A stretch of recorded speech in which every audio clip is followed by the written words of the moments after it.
La Agenda 2030 es una visión, antes todo, creo, una visión de un tipo de mundo distinto, un mundo que está fundado en un desarrollo que sea sostenible y inclusivo. Y estas son las dos palabras claves de esta agenda, porque hay varios tipos de desarrollo, pero sabemos que hay desarrollo que a veces nos trae riqueza, pero no nos trae progreso.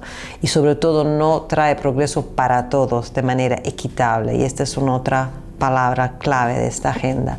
En el mundo, pero también en Costa Rica, la desigualdad va creciendo y esto es un hecho muy preocupante y lo sabemos por datos económicos y esto era antes de la pandemia y sabemos que la pandemia ha fragilizado algunas partes de la sociedad mucho más que otras. Hablamos de mujeres, hablamos de poblaciones vulnerables, poblaciones rurales. La Agenda 2030 por eso que es un pacto global de todos los países, porque además es un compromiso de cada país y de todos los países a un mundo mejor y sobre todo a un mundo que no deje nadie por atrás. Este es de verdad el mantra de la Agenda 2030.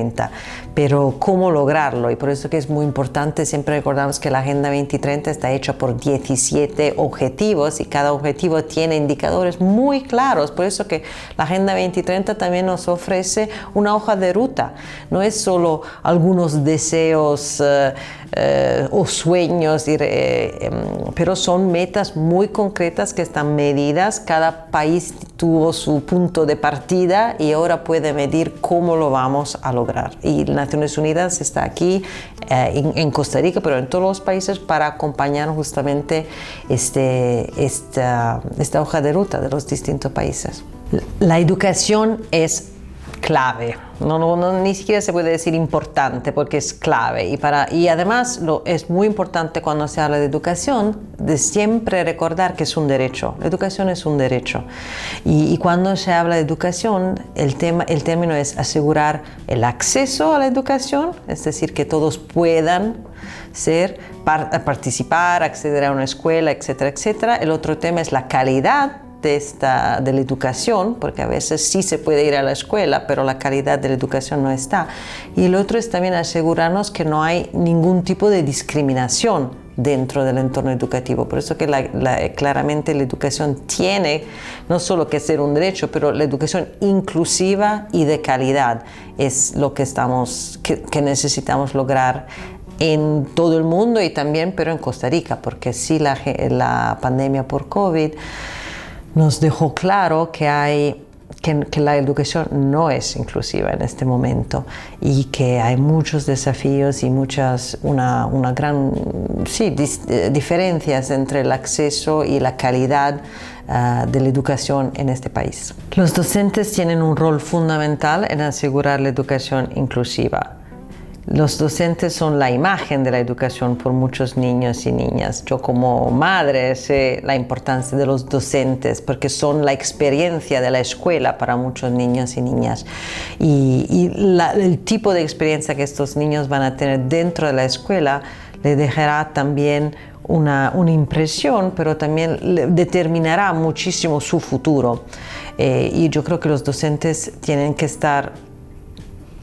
que reconocer la responsabilidad que tienen, porque son los educadores no solo de los niños de hoy, pero también de la sociedad del futuro. Los docentes son los primeros que tienen que demostrar una conducta inclusiva. Esta es prácticamente una obligación para todos los docentes. Y creo que lo que es muy importante es también la rendición de cuentas de estos docentes. Por cada vez que escuchamos una historia de niños que han sufrido algún tipo de discriminación, cuál es la acción.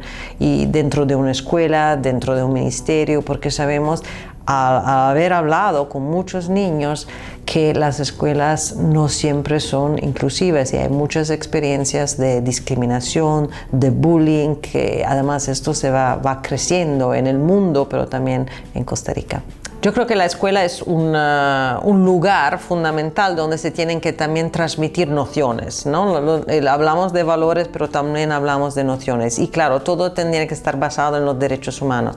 La encuesta sobre los derechos humanos que se hizo aquí en Costa Rica nos dijo que el 95% de la población, de los que contestaron, creen que temas de derechos humanos tendrían que hacer parte de los cursos a la escuela. Y además esto es un tema que ya discutimos con la Asamblea y con el MEP, y no solo derechos humanos, pero toda la Agenda 2030, los temas de ambiente, los temas de sostenibilidad, de cómo estos niños pueden ser actores clave dentro del desarrollo del país, pero dentro de un desarrollo que sea sostenible, el tema de ambiente, y inclusivo, el tema de lucha a la discriminación.